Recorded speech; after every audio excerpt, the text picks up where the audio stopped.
క్రీస్తునందు ప్రియమైన దేవుని సంగమా, మరొక శ్రేష్టమైన దినాన్ని దేవుడు మనకు అనుగ్రహించి దేవుని వాక్యమును ధ్యానము చేయుటకు దేవదేవుడు మనకు అనుగ్రహించిన ఈ తరుణాన్ని బట్టి దేవునికి స్తుతులు చెల్లిస్తున్నాను.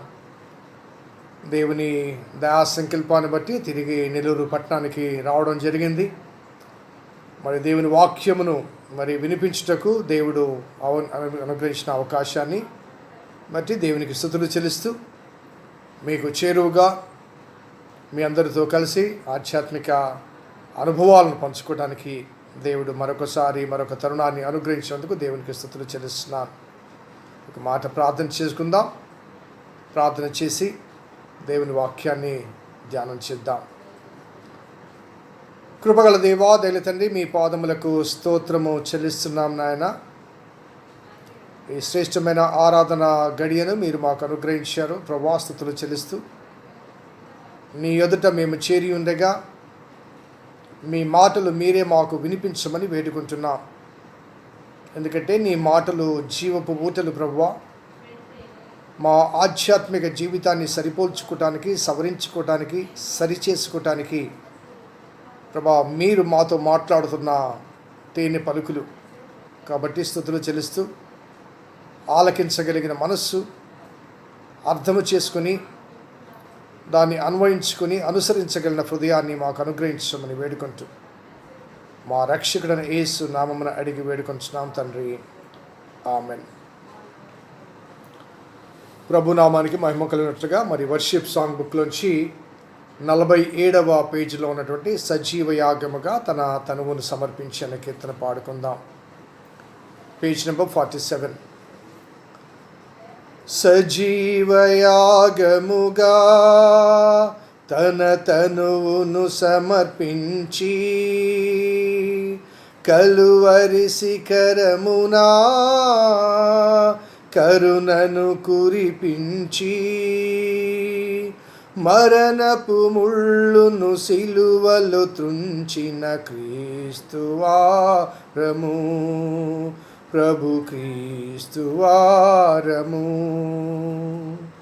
మేము క్రీస్తువారము,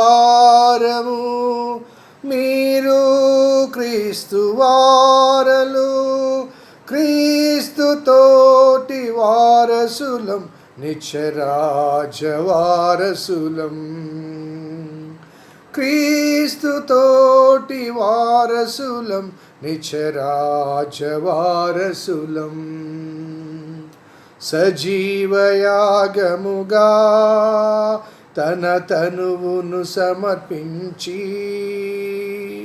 కలువరి శిఖరమునా కరుణను కురిపించి మరణపు ముళ్ళును సిలువలో త్రుంచిన క్రీస్తు వారము, ప్రభు క్రీస్తువారము.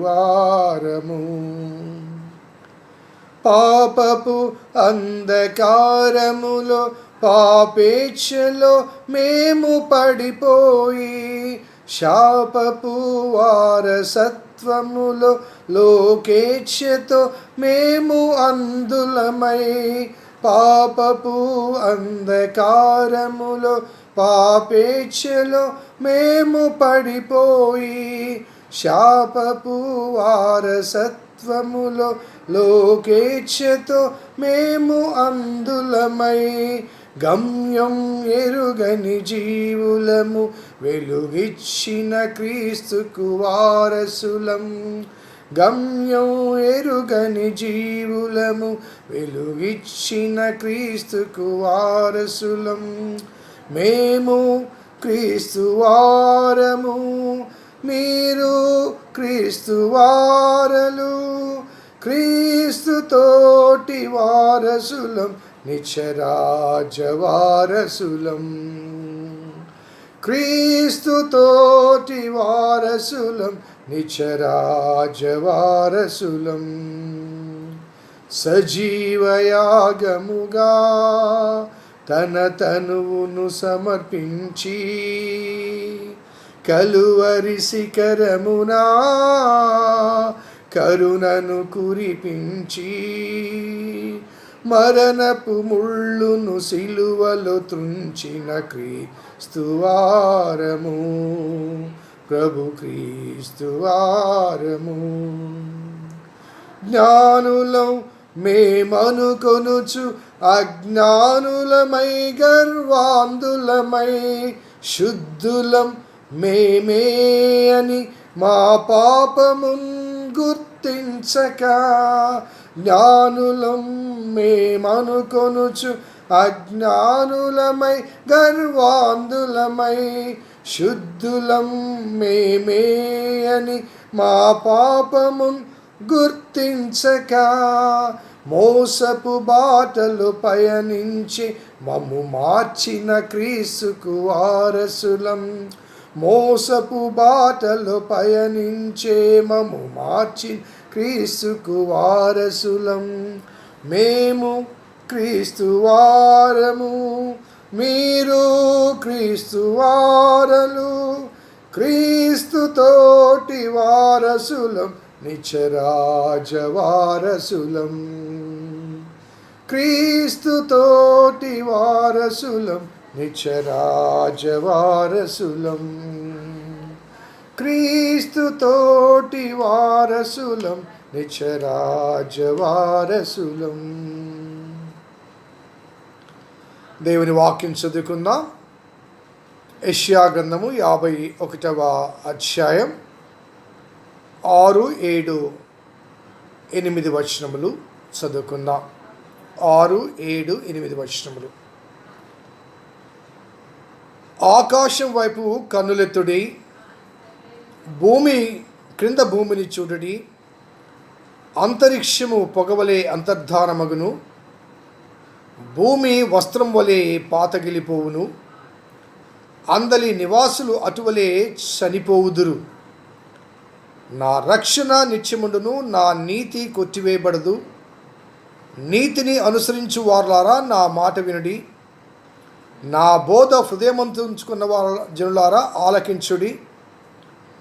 మనుషులు పెట్టు నిందకు భయపడకుడి, వారి దూషణ మాటలకు దిగులు పడకుడి.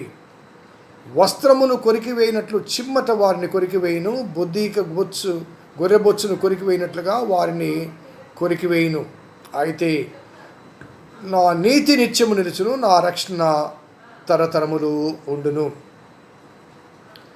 క్రీస్తునందు ప్రియమైన దేవుని సంగమా, ఈ వారమంతయు 51వ కీర్తన మనము ధ్యానం చేస్తున్నాం.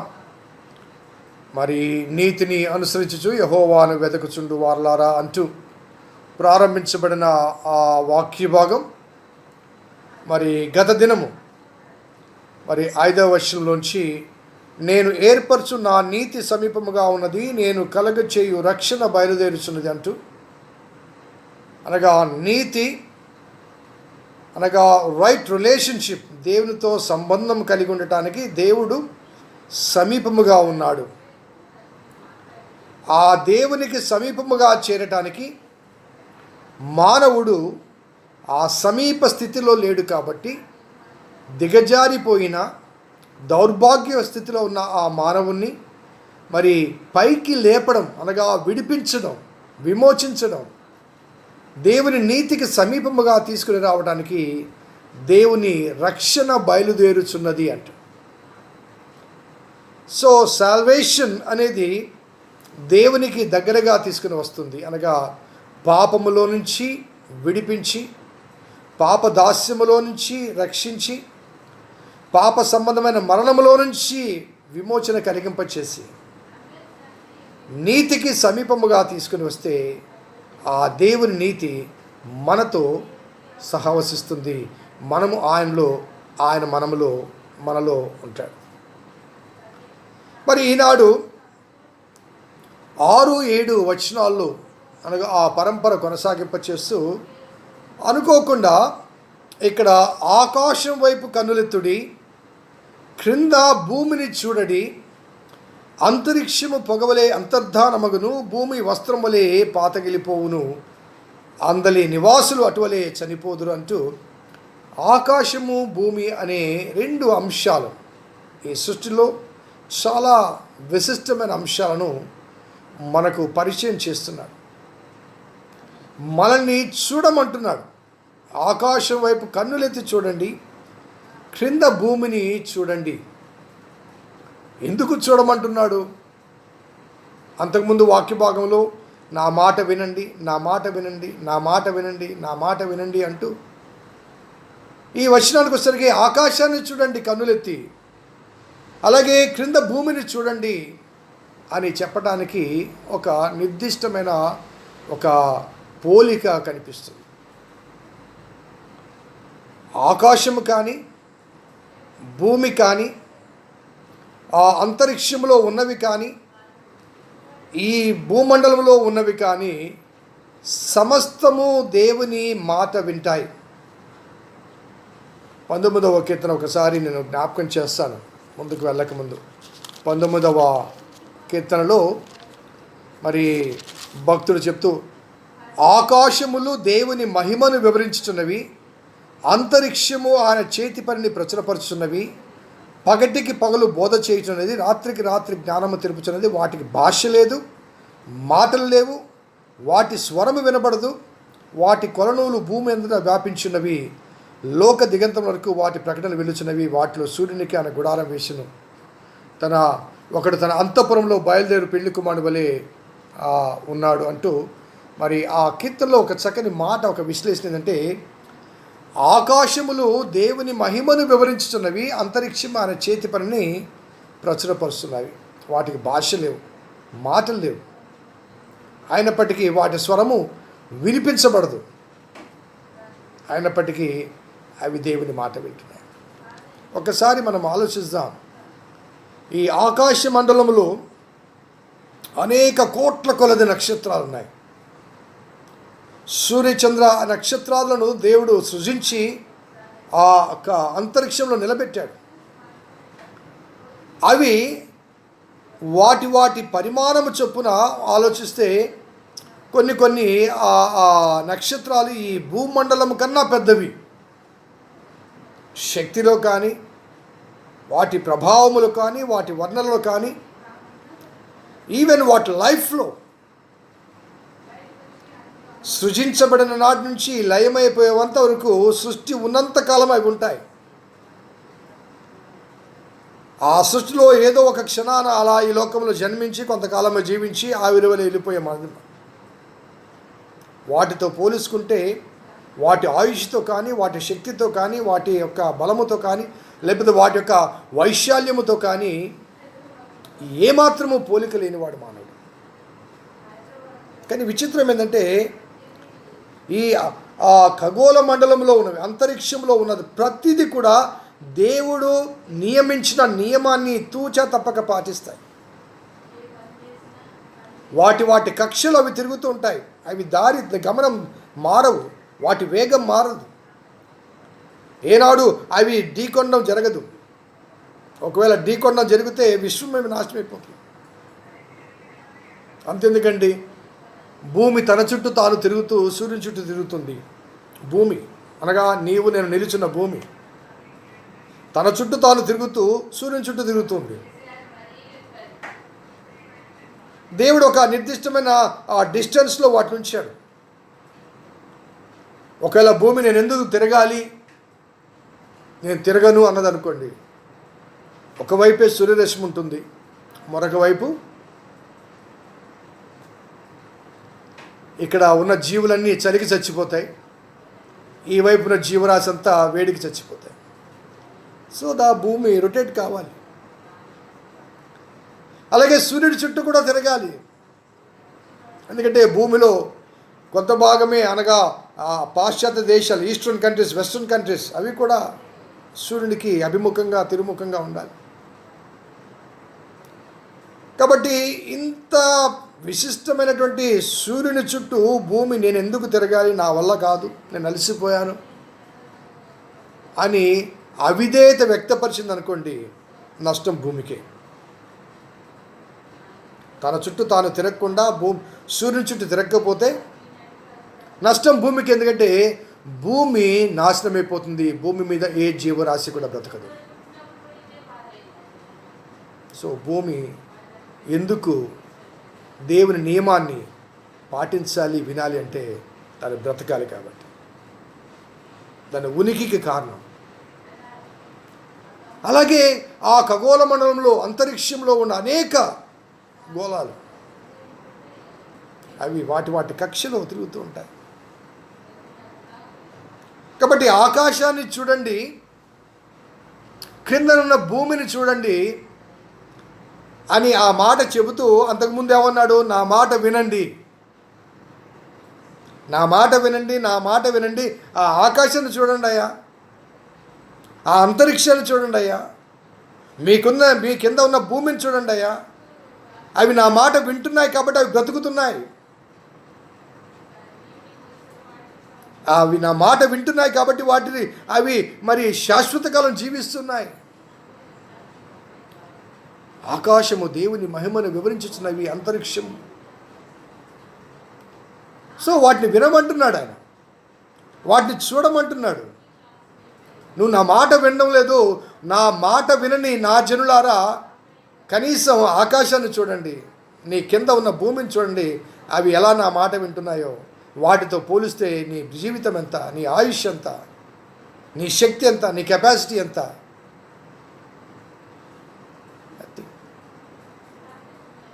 అసలు యెషయా గ్రంథం ప్రారంభంలోనే ఈ starts with a complaint calling haven and earth. ఒకసారి మనం అది కూడా చూద్దాం. యెషయా గ్రంథము మొదటి అధ్యాయంలో 2వ వచనం, యెహోవా మాట్లాడుచున్నాడు, ఆకాశమా ఆలకించుము, భూమి చెవియొగ్గుము, నేను పిల్లలను పెంచి గొప్పవారినిగా చేసితిని, వారు నా మీద తిరుగుబడి ఉన్నారు. దేవుడు పిలుస్తున్నాడు ఎవరిని? ఆకాశమా ఆలకించుము, భూమి చెవియొగ్గుము, నేను పిల్లలను పెంచి గొప్పవారిగా చేశాను, వారు నా మీద తిరుగుబాటు చేశారు, తిరుగుబడి ఉన్నారు. మరి ఆకాశాన్ని భూమిని ఎందుకు పిలిచాడు? ఆకాశము భూమి అనగా ఆకాశము కానీ అందున్న అంతరిక్షంలోని సమూహము కానీ ఈ భూమి మీద కానీ ఈ భూమండలంలో ప్రతిదీ కానీ దేవుని మాట వింటున్నాయి. కాబట్టి ఆ దేవుని మాట వింటున్న ఆకాశాన్ని భూమిని పిలిచి, ఇదిగో వీళ్ళు నా మాట వినడం లేదు అంటున్నాడు ఆయన. ఈ వినని వాళ్ళు ఎవరో తెలుసా? నేను నా పిల్లలుగా పిలిచాను, పెంచి పెద్దవారిగా చేశాను, వారు నా మీద తిరుగుబాటు చేశారు. ఆకాశమా ఆలకించము, భూమి చెవియొగ్గుము. So God is inviting the heaven and earth as a witnesses, ఒక సాక్షులుగా. ఎందుకంటే రేపటి కాలంలో ఆకాశం లయమైపోయి భూమి చుట్టబడ్డప్పుడు, ఎందుకని ప్రశ్నించినప్పుడు, నీ యందు నివసించి ఈ ప్రాణుల అవిధేయతను బట్టి ఈ ఉగ్రత వచ్చింది అని చెప్పడానికి దేవుడు ఆకాశాన్ని భూమిని సాక్షులుగా పిలిచాడు. అదే ఆకాశాన్ని భూమిని చూడమంటున్నాడు. మీరు చూడండి, అవి మీకన్నా అన్ని విషయాల్లో, మీ ఆయుష్లో కానీ, అంతస్తులో కానీ, మీ స్థాయిలో కానీ, మీ శక్తిలో కానీ, మీ ఏర్పాట్లలో కానీ, వాటన్నిటిలో ఎన్నో కోట్ల రెట్ల మెట్లు ఉన్నప్పటికీ కూడా అవి నా మాట వింటున్నాయి, మీరు వినలేదు. చాలా చక్కగా ఆ విశ్లేషణ తెలియచేస్తూ అక్కడ ఆకాశం వైపు కనులతోటి కింద భూమిని చూడడి, అంతరిక్షము పొగవలే అంతర్ధానమగును, భూమి వస్త్రం వలె పాతగిలిపోవును, అందలి నివాసులు అటువలే చనిపోవుదురు. అనగా మీరు ఆకాశానికి భూమికి మధ్య ఉన్నారు. పైన ఆకాశాన్ని, దాని విశిష్టత చూడండి. మిమ్మల్ని మోస్తున్న మీ కింద ఉన్న భూమిని చూడండి, దాని యొక్క విశిష్టత చూడండి. మీ అవిధేయతను బట్టి మిమ్మను భరిస్తున్నటువంటి ఆ ఆకాశాన్ని, భూమిని లయం చేయబోతున్నాను. అనగా అందున్న సమస్తాన్ని, నీవు నేను మాత్రమే కాదు, అందు సృజించబడిన ప్రతి ప్రాణి కూడా లయము కాబోతుంది. ఎందుకంటే ఈ అల్ప ప్రాణి నా మాట వినడం లేదు కాబట్టి. సో లిజన్ టు మీ, నా మాట వినండి. ఆ తర్వాత మాటలు చూస్తే, నా రక్షణ నిత్యమును, నా నీతి కొట్టివేయబడదు. మరలా మొదటి వచనాన్ని ఇక్కడ రిపీట్ చేస్తూ, నీతిని అనుసరించు వారులారా నా మాట వినుడి, నా బోధ హృదయం ఉంచుకున్న జనులారా ఆలకించుడి. నా బోధను అనుసరించి జనులారా ఆలకించుడి. సో నీతిని విడిచిపెట్టలేదు అనగా ఆ రిలేషన్షిప్ను దేవుడు విడిచిపెట్టడం లేదు. నా రక్షణ నిత్యం ఉంటుంది అనగా నాతో చేయబోయే నిబంధన కొరకు నేను రక్షించి పైకి తీసుకుని వస్తే మనిద్దరి మధ్య కలిగిన ఈ రక్షణ అనుబంధం అనేది నిత్యము నిలుస్తుంది. ఒకసారి చేయి పట్టుకుని రక్షించిన ఆ రక్షకుడు దేవునితో సంబంధపరిచిన తర్వాత ఆ మ్యూచువల్ రిలేషన్షిప్, ఆ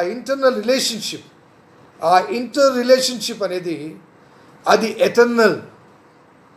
నా రక్షణ నిత్యం ఉంటుంది, నా నీతి కొట్టివేయబడదు.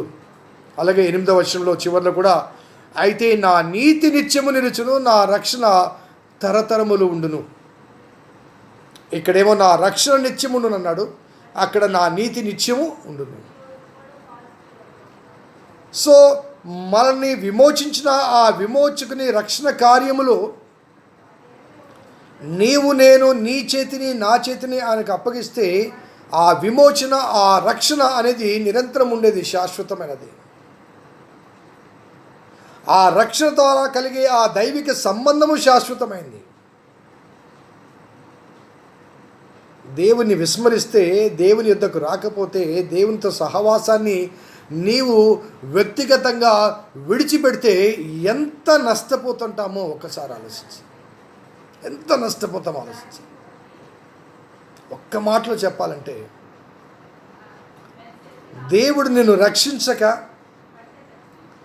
ఆయన నీతిమత్యంలో మనము బంధించబడక, లేకపోతే ముద్రించబడక, ఏకత్వంలో బంధించబడక ఒకవేళ మనము తృణీకరించబడితే, that was the end of your fate, that was the end of your life.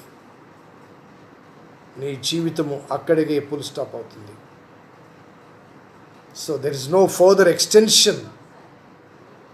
ఎందుకంటే నీకు నీవుగా దేవుని రక్షణ హస్తాన్ని అందుకోలేదు కాబట్టి, తద్వారా దేవునితో సంబంధములోనికి, ఆ రిలేషన్షిప్లోనికి నీవు రాలేదు కాబట్టి, యు ఆర్ ఫర్గెటెన్, విడిచిపెట్టబడతాం.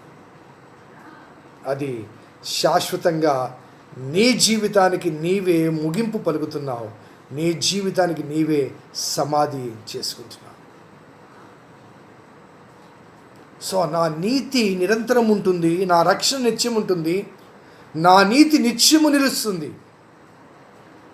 నా రక్షణ తరతరములు ఉంటుంది.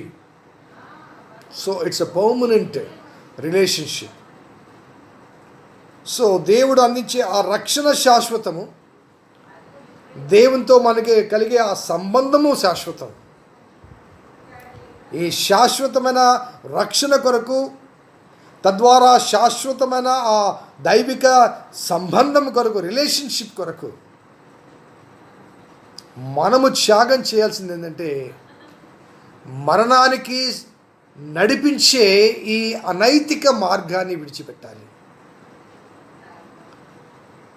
మరణమనే ముగింపు దశలోనికి తీసుకుని వెళ్ళే ఈ పాపపు దుర్దశలోంచి మనము మార్చబడాలి, మలచబడాలి. అదే కోరుకుంటుంది. నీ ఆస్తులు, నీ ఐశ్వర్యాలు, నీ బలులు, బల్యర్పణలు, గత కాలంలో మనం ధ్యానం చేసాం. నీ బలులు, నీ బల్యర్పణలు అక్కర్లేదు నాకు. నువ్వు కావాలి నాకు. నువ్వు మారాలి. నీ అల్పకాల జీవిత అనుభవాల్లోంచి శాశ్వత కాల జీవిత అనుభవంలోనికి నేను రూపాంతరం చేయించడానికి నేను ఎన్నుకున్నాను. నువ్వు నా చేయిని అందుకొని రక్షించబడితే, దేవుని నీతిమత్వంలో నీవు సంబంధపరచబడితే, your life is eternal. If you reject the offer, దేవుడు అందించిన ఆ ఆఫర్ని నీవు తృణీకరిస్తే, సో ఈ లోకపులో జీవితమే నీకు మిగులుతబడుతుంది. అంతటితో నీ జీవితం ఆగిపోతుంది. ఒకసారి ఆలోచించండి. Each day in my life, each day in my life, each week, each month, each year, నా జీవితంలోని ప్రతి దినము, ప్రతి వారము, ప్రతి మాసము, ప్రతి సంవత్సరం హ్యాపీ న్యూ ఇయర్ అని జరుపుకుంటున్నాను. బట్ వాస్తవంగా అయితే నా లైఫ్లో 1 year minus. Now I am 63. So నా లైఫ్లో 63 years మైనస్. ఒకవేళ 64th year నేను బర్త్డే జరుపుకుంటున్నానంటే అది హ్యాపీ బర్త్డే అని నిజంగా భావించబడాలి అంటే నేను గతించిన ఆ కాలము నాకు తిరిగి రాదు. కాబట్టి ముందున్న కాలం పట్ల శ్రద్ధ కలిగి ఉండాలి. అనగా I need to reserve the life extension. ఒకవేళ 70 సంవత్సరాల వయస్సు నాకు అనుగ్రహిస్తే దేవుని చిత్తం మనకు తెలియదు, రేపు కావచ్చు, ఎల్లుండి కావచ్చు. ఒకటి ఉదాహరణ కొరకు చెప్తాను. ఒకవేళ 70 సంవత్సరాల ఆయుష్ను దేవుడు నా కొరకు నిర్ణయించింటే 64, 63 వెళ్ళిపోయాయి, ఇంకా 7. సో 7 సంవత్సరాల్లో నేను గోతికి వెళ్తాను. ఒకవేళ 70 నాకు నిర్ణయిస్తే దాన్ని ఎవరు ఆపరు, నేను ఆపుకోలేను. నన్ను ప్రేమించిన వారు ఆపరు, నా అన్నవారు ఆపరు. మీదబడి ఏడ్చి గొగ్గోలు పెట్టిన వాళ్ళు కూడా తీసుకువెళ్ళి ఆ సమాధి పెట్టిన తర్వాత హాయిగా వెనక్కి వచ్చేస్తారు అంతే. ఒక వారం 10 రోజులు ఏడుస్తారు, బాధపడతారు, జ్ఞాపకం వచ్చినప్పుడు కన్నీళ్ళు విడుస్తారు అంతే. ఆ తర్వాత మళ్ళీ జ్ఞాపకంలో ఉండవు. మహా అంటే 1 సంవత్సరం తర్వాత జ్ఞాపకాంత కూడికలు, విందు వినోదాలు, 2వ సంవత్సరం, 3వ సంవత్సరం, ఆ తర్వాత ఒకరి గురించి నేను అనలేదండి, అందరి జీవితాలు అంతే. మా తల్లిదండ్రుల గురించి నేను అంతే, నా గురించి నా బిడ్డలు అంతే. కానీ ఆ క్రొత్త సంవత్సరము హ్యాపీ న్యూ ఇయర్ ఎప్పుడవుతుందంటే when I reserve my place in his kingdom. ఇంకా 7 సంవత్సరాల తర్వాత నేను ఈ లోకాన్ని విడిచి నా ప్రభు సన్నిధిలో, ప్రభు రాజ్యంలో, ఆ నిత్య రాజ్యంలో, ఆ పరలోక రాజ్యంలో సదాకాలం ఉంటాను. కాబట్టి అక్కడికి చేరటానికి నేను 63 సంవత్సరాలు ప్రయాణం కొనసాగించాను, అయిపోయినాయి. ఇంకా 7 ఏళ్ళే మిగిలాయి, ఇంకా 6 ఏళ్ళే మిగిలాయి, ఇంకా 3 ఏళ్ళే మిగిలాయి, ఇంకొక సంవత్సరమే మిగిలాయి, ఇంకొక మాసమే మిగిలింది అన్న ఆ నిరీక్షణ, ఆ కాన్ఫిడెన్స్ మనకున్నప్పుడు అది హ్యాపీ న్యూ ఇయర్. ఎందుకంటే what is lost is lost. ముందున్న కాలాలు, ఒక్కొక్క దినము, ఒక్కొక్క మాసం, ఒక్కొక్క సంవత్సరం, they are taking me my life into eternity. ఒక్కొక్క మాసము, ఒక్కొక్క సంవత్సరం నా జీవితాన్ని నిత్యత్వంలోనికి తీసుకుని వెళ్తుంది. కాబట్టి అది హ్యాపీ న్యూ ఇయర్ నాకు. ఎప్పుడు ఆ క్రీస్తు చేత రక్షించబడి ఆ దేవుని నీతిమత్వములో సంబంధపరచబడినప్పుడు నా ముగింపు నాకు ఆనందకరమైన ముగింపుగా ఉంటుంది. అందుకే ఆ ఆనందకరమైన ముగింపు ద్వారా ఈ జీవిత సంబంధమైన ఈ జీవితానికి సమాధి, ఆ జీవితానికి పునాది. ఈ లోకానికి ముగింపు, ఆ లోకానికి ప్రారంభం. ఈ లోకానికి ఏదో రోజు ముగింపు ఉంది. 150 సంవత్సరాల బ్రతుకు ముగింపు ఉంది. ఆదాము ఆ కాలంలో 900 సంవత్సరాలు కూడా బ్రతికారు. కానీ they was the day they have to leave. 900 సంవత్సరాలు బ్రతికినా ఒక రోజు విడిచిపెట్టారు వాళ్ళు. బట్ ఆ డెడ్ లైన్, ఆ ముగింపు లేని నిత్య జీవితం, నిరంతర జీవితం క్రీస్తు నాకు అనుగ్రహించాడు. నన్ను రక్షించి, అనగా ఆయనతో సమాధానపరచబట్టానికి, సంబంధపరచబట్టానికి, ఆయనతో ఐక్యపరచబట్టానికి నాలో యోగ్యత లేకపోయినప్పటికీ నన్ను ప్రేమించి, నన్ను నిలబెట్టి, నన్ను రక్షించి, ఆ యోగ్యత నాకు కలిగింపచేసి ఆయనతో సమాధానపరిచి ఈ లోకాన్ని ముగిసిన తర్వాత ఆ లోకంలో ముగింపు లేని మరో ప్రపంచంలో సదా జీవించే అద్భుతమైన అదృష్టాన్ని నాకు అనుగ్రహించి. That was the good news. అందుకే ఇక్కడ రాయబడ్డ మాట, నా రక్షణ నిత్యం ఉంటుంది, నా నీతి కొట్టివేయబడదు. నీతిని అనుసరించు వారులారా నా మాట వినుడి, నా బోధను హృదయమందుంచుకున్న వారు జనులారా ఆలకించుడి. కింద ఫుట్ నోట్స్లో హృదయపూర్వకంగా నా బోధను అనుసరించు జనులారా ఆలకించండి. హృదయపూర్వకముగా నా బోధను అనుసరించు జనులారా ఆలకించండి. బోధను ఆలకించువారు కాదు, అనుసరించు వారులారా నా ఆలకించునంటూ నా నీతి నిత్యము నిలుచును, నా రక్షణ తరతరములు ఉంటుంది. The salvation which I'm going to receive through my saviour is eternal. My relationship which I'm going to get through my saviour is eternal. నా రక్షణ శాశ్వతం, దేవునితో నాకు కలిగిన సంబంధం శాశ్వతం. ఆ శాశ్వతమైన రక్షణ, శాశ్వతమైన నీతిని నేను పొందటానికి అశాశ్వతమైన ఈ ప్రపంచంలో నేను కలిగి ఉన్న వాటన్నిటిని కూడా పెంటతో సమానంగా విడిచిపెడతాను. ఆకాశాన్ని చూడండి, భూమిని చూడండి. మీ పైన ఆకాశము, మిమ్మల్ని భరిస్తున్న మీ భూమి, అవి ఏ రీతిగా సృజించబడిన కాలం నుంచి సృష్టి లయమైపోయేంత వరకు నివసిస్తూ ఉన్నాయో ఆ రీతిగా మీరు కూడా నివసిస్తారు. ఒకసారి దానియేలు గ్రంథంలో ఒక మాట చదివి నేను ముగిస్తాను. దానియేలు గ్రంథంలో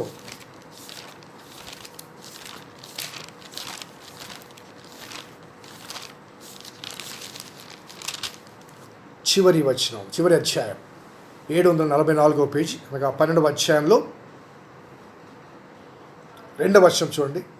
మరియు సమాధులలో నిద్రించు అనేకులు మేల్కొనెదరు, కొందరు నిత్యజీవం అనుభవించుటకు, కొందరు నిందల పాలగుటకు, నిత్యముగా హేయులగుటకు మేలుకొందురు. బుద్ధిమంతులైతే, జాగ్రత్తగా గమనించిన వచనం, 3వ వచనం, బుద్ధిమంతులైతే ఆకాశ మండలంలోని జ్యోతులను పోలిన వారే ప్రకాశించెదరు. నీతి మార్గమును అనుసరించి నడుచుకున్నట్లు ఎవరు అనేకులను త్రిప్పుదురో వారు నక్షత్రం వలె నిరంతరము ప్రకాశిస్తారు. వారు నక్షత్రం వలె నిరంతరం ప్రకాశిస్తారు. That is eternal life. నీతి మార్గము అనుసరించి నడుచుకున్నట్లు ఎంతమంది అనేకులను తిప్పుతారు. అనగా నీవు రక్షించబడ్డ మాత్రమే కాకుండా, నీవు దేవునితో సంబంధపరచబడ్డ మాత్రమే కాకుండా, నీవు నిత్యరాజ్యంలో ప్రవేశించడం మాత్రమే కాకుండా అనేక మందిని ఆ నిత్యరాజ్యంలోకి నడిపించాలి. దేవుడు కోరుకుంటున్నామా? క్రీస్తునందు ప్రియమైన వారలారా, ఈ వారమంతయు 51వ అధ్యాయం యెషయా గ్రంథం నుంచి ధ్యానం చేశాం. ఒకసారి రివ్యూ చేసుకోండి. దేవుడు ఎంతగా మన వైపు చూస్తూ నీతిని అనుసరించుచు హృదయపూర్వకంగా నా మాట వినండి అంటూ చెప్పిన మాట జ్ఞాపకం చేసుకుంటూ, దేవుని నీతి మనకు సమీపంగా ఉంది, అది నిత్యం ఉంటుంది. దేవుని రక్షణ, ఆయన పరిశుద్ధ బాహువు మనం లేవనెత్తుతుంది. ఆ రక్షణ శాశ్వతమైనది. రక్షించబడిన విశ్వాసిగా దేవునితో సమాధానపరచబడితే నీవు ఆకాశ మండలంలో జ్యోతుల వలె, నక్షత్రాల వలె నిరంతరం ప్రకాశిస్తావు. ఆకాశాన్ని చూడండి, భూమిని చూడండి. అవి సృష్టించబడిన నాటి నుంచి సృష్టి లయమయ్యేంత వరకు ఏ రీతిగా సదాకాలం నివసిస్తున్నాయో ఆ రీతిగా మీరు కూడా నిత్యరాజ్యంలో నిరంతరము జ్యోతుల వలె ప్రకాశిస్తారు. ప్రార్థన చేస్తాం. కృపగల దేవా, దయల తండ్రి, మీ పాదములకు స్తోత్రము చెల్లిస్తున్నాం నాయన. చక్కని మాటలు మీరు మాకు వినిపించారు. ప్రభాస్తుతులు చెల్లిస్తున్నాం నాయన. మొదటిగా మేము నెల్లూరు పట్టణానికి రావడానికి మీరు కృప చూపించారు. మార్గంలో ఎటువంటి హర్డల్స్ లేకుండా ప్రభా మీరు క్షేమాన్ని అనుగ్రహించారు. ప్రభాస్తుతులు చెల్లిస్తున్నాం. ఈ వాక్య ధ్యానాన్ని బట్టి ప్రభా మరి మా జీవితాల్లో మీరు ఏమి కోరుకుంటున్నారో, మా కొరకు మీరు ఏమి చేశారో, మా జీవితం ఎంత అల్పమైనదో దాన్ని ఎంతటి శాశ్వతమైన జీవితముగా మీరు మలచబోతున్నారో, మార్చబోతున్నారో ఆ వాస్తవాలు జ్ఞాపకం చేశారు. నీ రక్షణ నిత్యమైనది, నీ నీతి నిరంతరము నిలుస్తుంది. కాబట్టి నిత్యము ఉండే, నిరంతరము నిలిచే ఆ రక్షణ నీతి కొరకు మేము నీ మాట వినగలిగే ఆ ధన్యత మాకు అనుగ్రహించమని వేడుకుంటున్నాం. ఆకాశం మాట వింటుంది, శాశ్వత కాలం నివసించింది. భూమి నీ మాట వింటుంది, శాశ్వత కాలం అది నివసిస్తుంది. అలాగే మేము కూడా నీ మాట వింటే నీ రాజ్యములో సదాకాలం నివసిస్తాం. ఏనాటికైనా ఈ దేహాన్ని విడవాలి, ఈ లోకాన్ని విడవాలి, ఈ ప్రపంచాన్ని విడవాలి. కానీ విడవకముందు ఆ లోకములో, ఆ ప్రపంచములో మా జీవితాలు రిజర్వ్ చేసుకోవాలి, స్థిరపరచుకోవాలి. దాని కొరకు నీ కుమారుడైన యేసయ్య మమ్మల్ని రక్షించి పైకి లేవనెత్తిన అనుభవాన్ని మేము అంగీకరించి తద్వారా దేవుని నీతి మతంలోనికి మేము అంటుకట్టబడి నీలో సదా నివసించగల ధన్యత మాకు అనుగ్రహించమని వేడుకుంటున్నాం. విజయేశ్వరరాయ గారి గురించి ప్రార్థన చేస్తూ వచ్చాం నాన్న. మరి గత దినం తల్లి నాన్న మరి నేను నిద్రించింది. ఆ బిడ్డ పడిన శ్రమలు, బాధలు, బలహీనతలు మీకు తెలుసు. అన్నిట్లోంచి ప్రభా విశ్రాంతి అనుగ్రహించారు. స్థుతులు చేస్తున్నాను. ఆ కుటుంబానికి సేద తీర్చండి. సమాధి కార్యక్రమంలో మీరు తోడుగా ఉండండి. అలాగే మా వృద్ధుల గురించి ప్రార్థన చేస్తున్నాం నాన్న. రెవరెండ్ కేబీ జయకుమార్ గారి గురించి, రూబెన్ గారి గురించి, వసంతమ్మ గారి గురించి, దేవర్మ గారి గురించి, మిత్ర గారి గురించి, బెర్నాడ్ తంగస్వామి గురించి, వారి సతీమణి గురించి ప్రార్థన చేస్తున్నాం. పెద్ద వయసులో ఉన్నారు, మీరు తోడుగా ఉండండి. సరోజనమ్మ గారి గురించి, పంకజమ్మ గారి గురించి, ప్రభుదాస్ గారి గురించి, కే దేవనందం గారి గురించి, అతిథిగా సుధాదేవి గారి గురించి ప్రార్థన చేస్తున్నాం. జయలక్ష్మి బాయి గురించి ప్రార్థన చేస్తున్నాం. ప్రభా మీ కృప అనుగ్రహించండి. మేరమ్మ గురించి, మరియమ్మ గురించి, పెద్ద సుందరం గారి గురించి, ఈవి రమణయ్య గురించి, వెంకటయ్య గురించి, పౌలయ్య గురించి ప్రార్థన చేస్తున్నాం. సహాయం చేయండి. మరి రవి వారి తల్లి గారి కృప, మరి ఆ లంగ్ ఆపరేషన్ జరిగింది నాన్న, ప్రార్థన చేసిన తల్లి స్పెసిమెన్ బయాప్సిస్కి పంపించుండగా ఆ బిడ్డ సంపూర్ణంగా కోలుకున్నటకు, సంపూర్ణంగా స్వస్థత పొందటకు, ఆరోగ్యం పొందటకు మీకు కృప ఇచ్చి మరి ప్రస్తున్న కూడా ప్రభు మరి ఆపరేషన్ కొరకు నిరీక్షిస్తుంది. కావాల్సిన స్వస్థత చేకూర్చండి. ఈ దినం నాన్న చంద్రపాల్ గారు మరి హాస్పిటల్కి చెకప్ నిమిత్తం వెళ్తున్నానైనా మరి ఆ బిడ్డ ఎంతో కాలంగా ఆ బాధను అనుభవిస్తున్నాడు. డాక్టర్స్ ప్రభా సరిగా పరీక్షించి పరిశోధించి సరైన ట్రీట్మెంట్ ఇవ్వగలిగే మీ కృప అనుగ్రహించండి. రూతమ్మ కూడా ప్రభా సర్జరీ కొరకు నిరీక్షిస్తుంది. ఆ ఇన్ఫర్మేషన్ తగ్గలేదు నాన్న.